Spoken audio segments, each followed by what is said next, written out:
ये बताइए आप कहाँ से? मथुरा का स्वर आया से। मथुरा। मथुरा के पास राया। राय आए। तो हमारे यहाँ के कैसे पता चली आपको? ये फेसबुक से। फेसबुक से देखा था आपने? हम्म। तो जब हमारे पास आई थी आपको क्या क्या प्रॉब्लम थी? जब नसों की यहाँ पूरे शरीर में सुन्नापन और दर्द था सिर तक। सिर में दर्द? अब सिर में दर्द आता है? नहीं, अब नहीं आता। शोल्डर में दर्द है? नहीं, पहले था, अब तो नहीं है, अब करने अब के नहीं बाद। है? हाँ। घुटनों में दर्द है अब? नहीं। नहीं। और ये कमर में?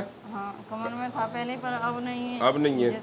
तो अब हमारा ट्रीटमेंट लेके आपको बढ़िया लगा? हाँ, बढ़िया और लगा। लोग ट्रीटमेंट ले सकते हैं? बिल्कुल ले सकते हैं। जैसे तुम्हारी जैसी बहनें, तुमसे छोटी बच्ची हैं, माता हैं या बड़े हैं, ये बताइए, आपने भी देखा होगा, हम किसी पेशेंट से झूठ तो नहीं बुलवाते हैं? बिल्कुल नहीं बुलवाते। झूठ झूठ नहीं बुलवाते हैं। बिल्कुल झूठ नहीं बुलवाते हैं, और बिल्कुल ट्रीटमेंट ले सकते हैं, जिसके भी दर्द हो। ट्रीटमेंट जिसे भी लेना है वो ले सकते ले हैं। सकते हैं। आप खुश हैं? आपको जो भी नसों की थोड़ी बहुत प्रॉब्लम रहेगी है वो हम ठीक कर देंगे आपको, ठीक है? जो भी आपको बिल्कुल ठीक कर देंगे आपको। बिल्कुल। तो अब आप काम वाम कर लेती हैं ठीक से? हाँ, काम तो कर लेती हूँ। आपको बिल्कुल ठीक कर देंगे।